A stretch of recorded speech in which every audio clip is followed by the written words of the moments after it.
Next problem है आपकी type 2 problem. Type 2 में जैसे मैंने मेंशन किया है कि load P is applied with in the boundary of the internal member. अभी जैसे हमने लास्ट टाइप जो देखा था उसमें हमेशा दोनों एंड पे ही आपको फोर्सेस गिवन थी, बीच में नहीं गिवन थी। लेकिन अब ये जो क्वेश्चन है टाइप 2, यहाँ पे आपको बीच में भी फोर्सेस गिवन होगी, यानी एक पोर्शन से दूसरे पोर्शन की जो बीच की बाउंड्री होती उस जगह पे भी फोर्स आपको लगा हुआ मिलेगा। अब जैसा कि ये क्वेश्चन आपके सामने है, a circular bar having 200 mm area square area मतलब 200 mm स्क्वायर एरिया मतलब ये जो सर्कुलर क्रॉस सेक्शन की बार है उसका जो सर्कुलर क्रॉस सेक्शन एरिया जो है पाई आर स्क्वायर, उसकी वैल्यू आपको 200 mm स्क्वायर दे रखी है।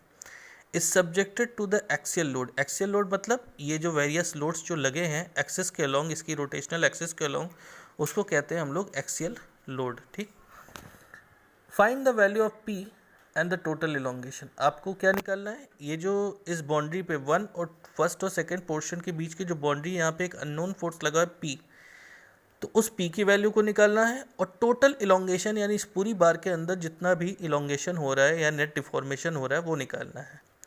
E की वैल्यू आपको बोला है कि take E is equal to 200 kilo newton पर mm स्क्वायर। नाउ अब हम देखते हैं कि ये बहुत ही इंपॉर्टेंट क्वेश्चन है कि जब भी कभी इंटरनल बाउंड्रीज़ के अंदर फोर्सेस जब गिवन हो तब हम कैसे निकालते हैं।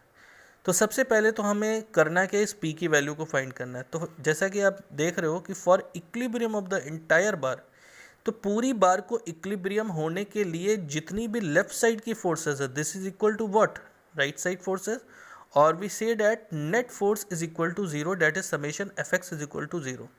अब जैसा कि आप 50 देख रहे हो लेफ्ट में जा रहा है तो हमने उसको नेगेटिव लिया, P आपका राइट में जा रहा है तो प्लस P लिया, 35 आपका लेफ्ट में जा रहा है तो -35 एंड 65 राइट में जा रहा है तो plus 65 is equal to zero. तो इसको सॉल्व करेंगे तो आपको P की वैल्यू को 20 किलो न्यूटन आपको मिल जाएगी। ये तो आपकी यहाँ पे P की वैल्यू आपने डायरेक्टली निकाल ली। अब बात आती है कि now we have 3 parts in the mayor. जैसा कि बार में आप देख रहे हो 3 पार्ट्स आपको दे रखे हैं, यानी फर्स्ट पोर्शन, सेकेंड पोर्शन और थर्ड पोर्शन। ठीक है, अब हम करेंगे क्या, तीनों पोर्शंस के डायग्राम को ड्रॉ कर लो। ठीक है, first portion, second portion, third portion को ड्रॉ कर लीजिए, ये लोड मत लगाइएगा। ठीक है, अब आपको जैसे ये फाइंड करना है कि भाई हमारा जो फर्स्ट पोर्शन है यानी यहाँ से लेके यहाँ तक जो आपको दे रखा है, इसके अंदर फर्स्ट बार के अंदर ये जो फोर्स 50 आप देख रहे हो, ये 50 कहाँ से आई। आपको करना क्या है, हमेशा जितने भी पोर्शन है वहाँ पे आप उसके मिड में ऐसे हाथ रख लीजिए और आप देखो कि आपको net force left hand side या राइट हैंड साइड आपको कितनी दिखाई दे रही है।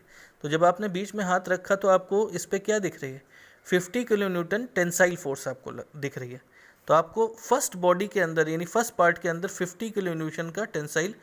अब जब left side 50 kilo Newton tensile लगा है तो किसी भी बार को इक्विलिब्रियम में रहने के लिए इसके राइट साइड में 50 किलो न्यूटन लगा होना चाहिए, तभी ये बार इक्विलिब्रियम में रहेगी। तो ये बट ऑब्वियस है कि इधर भी 50 किलो न्यूटन होगा।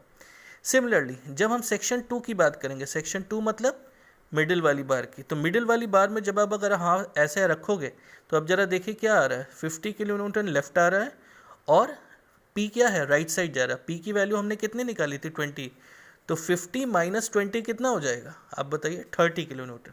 तो 30 किलो न्यूटन की डायरेक्शन क्या है, जो 50 किलो न्यूटन की डायरेक्शन यानी आउटवर्ड मतलब टेंसाइल। तो यहाँ पे हमें मिडिल वाले के लिए भी हमें 30 किलो न्यूटन टेंसाइल मिल गया। सिमिलरली अब जरा इसमें देखिए, अगर आपको देखना है कि ये सही है कि गलत है, जब आप थर्ड सेक्शन में हाथ ऐसे रखेंगे, अब जरा नेट फोर्स अगर आप देखेंगे तो 50 माइनस पी कितना हो रहा था, 30 किलो न्यूटन टेंसाइल था और उसी टेंसाइल में 35 और लग रहा है, तो कितना हो गया, 30 और 35 कितना हो गया, 65। अब जरा देखिए इसके राइट साइड में इधर क्या लगा, टेंसाइल 65 ऑलरेडी पहले से लगा हुआ था। इसका मतलब लेफ्ट हैंड साइड और इसके राइट हैंड साइड दोनों तरफ से ये बैलेंस होना चाहिए, जो कि हमें इस जगह पे मिल जाएगा कि 65 हमने लेफ्ट से निकाला था और राइट में ऑटोमेटिकली पहले से 65 लगा हुआ था।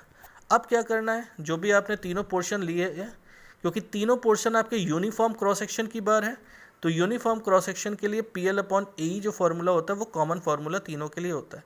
अब आप PL/AE से तीनों की वैल्यूज़ को सबको पुट ऑन कर दीजिए, फाइनल डेल्टा L निकाल दीजिए और आपको डेल्टा L की वैल्यू 2.2125 mm, ये फाइनल आंसर आपको मिल जाएगा।